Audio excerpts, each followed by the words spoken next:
तस्वीर करें, एक ऐसा तूफान जो इतना ताकतवर हो कि गाड़ियों को हवा में उठा ले, इमारतों को तोड़ दे और रोजमर्रा की चीजों को जान लीवा उड़ते हुए हथियार बना दे।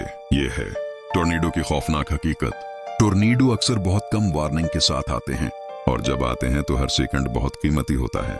लेकिन अच्छी खबर यह है कि अगर आपको सही हिफाजती इक़दामात मालूम हो तो ये जिंदगी और मौत के दरमियान फर्क पैदा कर सकते हैं। तो अगर आपके इलाके में टोर्नीडो आ जाए तो आपको क्या करना चाहिए, आइए जानते हैं।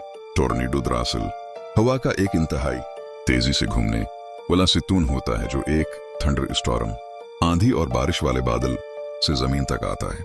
ताकतवर टोर्नीडो के अंदर हवा की रफ्तार 300 मील फी घंटा से भी ज्यादा हो सकती है। इतनी तेज रफ्तार कि घरों को तबाह कर दे, दरख्तों को जड़ से उखाड़ दे और भारी गाड़ियों को खिलौनों की तरह उछाल दे। टोर्नीडो ज्यादातर अमेरिका के इलाके टोर्नीडो वैली में आते हैं, लेकिन हकीकत यह है कि मुनासिब मौसमी हालात हों तो ये दुनिया में तकरीबन कहीं भी बन सकते हैं। सबसे बड़ा खतरा यह है कि ये बहुत तेजी से बन जाते हैं। टोर्नीडो का असल खतरा सिर्फ तेज हवा नहीं बल्कि उड़ता हुआ मलबा होता है। जब टोर्नीडो किसी इलाके से गुजरता है तो वो लकड़ी, लोहा, शीशा और हाथी की घरों की छतें भी उठा लेता है। ये चीजें तेज रफ्तारी से फजा में उड़ती हैं और जानलेवा हथियार बन जाती हैं। इसीलिए फौरन महफूज जगह पर पनाह लेना बहुत जरूरी है।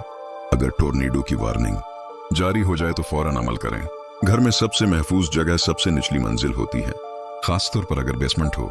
बेसमेंट ज्यादा हिफाजत फराहम करता है क्योंकि वो जमीन के अंदर होता है और मजबूत दीवारों से घरा होता है। अगर आपके घर में बेसमेंट नहीं है तो निचली मंजिल पर किसी छोटे अंदरूनी कमरे में चले जाएं, जैसे बाथरूम, स्टोर रूम या हॉलवे। हमेशा खिड़कियों और शीशे से दूर रहें। महफूज जगह पर पहुंचने के बाद अगला कदम खुद को उड़ते हुए मलबे से बचाना है। जमीन के करीब झुक जाएं और अपने सिर और गर्दन को ढांप लें। आप गदा, मोटे कंबल या भारी कुशन इस्तेमाल कर सकते हैं ताकि अदाफी हिफाजत मिल सके। बहुत से लोग टोर्नीडो में मलबा लगने की वजह से जख्मी होते हैं, इसलिए मामूली सी हिफाजत भी जान बचा सकती है। लोगों की एक बड़ी गलती यह है कि वो टोर्नीडो के दौरान गाड़ी या मोबाइल होम में रहते हैं।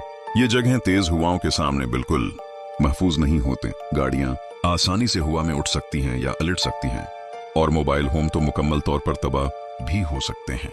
अगर आप बाहर हों या गाड़ी चला रहे हों तो फौरन किसी मजबूत इमारत में पनाह लेने की कोशिश करें। अगर करीब कोई